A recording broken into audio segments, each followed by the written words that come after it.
Hey there, I'm Stahly from Tale of Painters, and in this video I will demonstrate you all 25 new contrast colors, or 27 if you count Nighthaunt Gloom and Hexray Flame, and then I've also made a hand-painted comparison sheet of the entire contrast range with all 61 old and new colors for your reference. Let's start with the new additions to the contrast range, each painted over the new White Scar primer. This footage was filmed during a product seminar a while ago, to which Games Workshop invited me and a few other content creators so that we could try out the new contrast and shade paints.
Now, before we compare the new contrast colors with the existing ones, why don't you smash the like button, subscribe to my channel and hit the bell so you don't miss any of my future videos.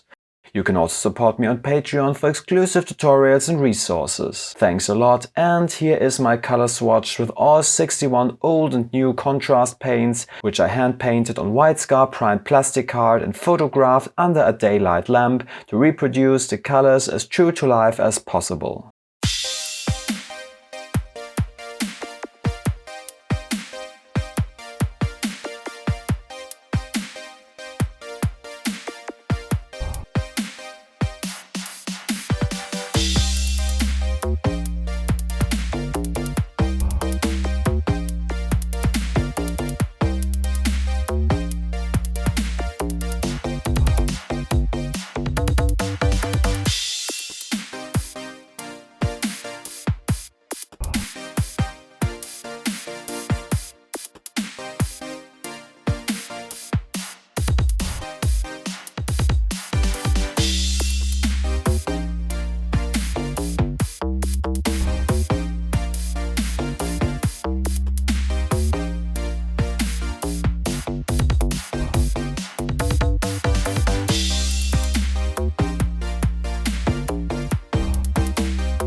I hope this video will help you find the perfect color for your next project. You can read more about my thoughts on the new contrast colors on my website Tale of Painters, as well as download the paint swatch. A link is in the comment section below. And in the meantime, check out my detailed review of the new Citadel shade paints. Thanks a lot and happy hobbying!